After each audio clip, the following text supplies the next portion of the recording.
Kinh hàng gầm lung xê gầm lên na gầm lệ Vì lẽ cút dồn đa linh a la mùi Xì lung ngà nước hay lâu ô dâu gầm lệ Kinh hàng gầm gồ lệ bài tê lên na Ô kinh hàng gầm gồ lệ tê hồ Vì lẽ cút dồn đa linh na một tê Xì lung ngà nước hay lâu ô dâu gầm lệ Kinh hàng gầm gồ lệ bài tê lên na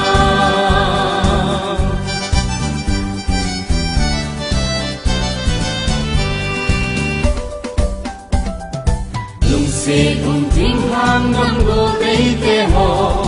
Đào đốt chim đầu bình xì lung ngà lệ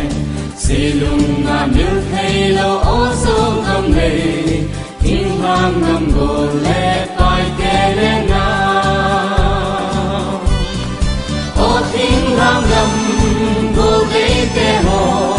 Vì lẽ cút dồn đa linh la mùi tê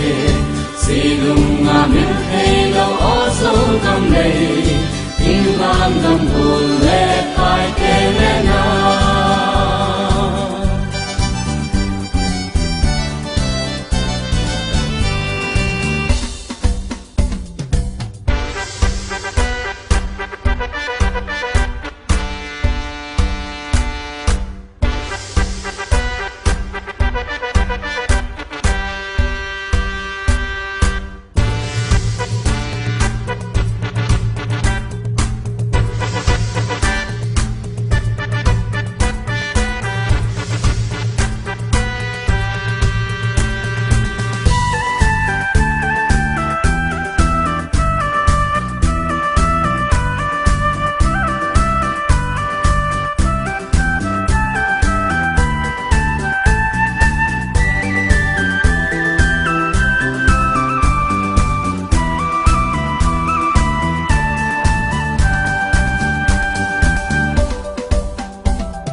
Bắt dồn năm tiếng qua na gầm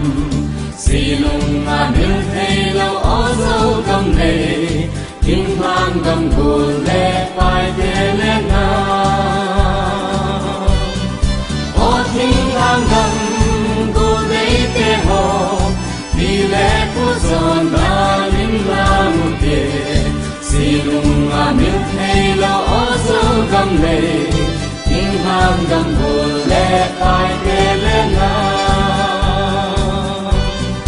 Ô kinh hàng gầm gồ lệ tê hồ Vì lẽ cút dồn đa linh la một tê Xì lung ngà nước hay lâu ô dâu gầm lệ Kinh hàng gầm gồ lệ bài tê lên na Kinh hàng gầm gồ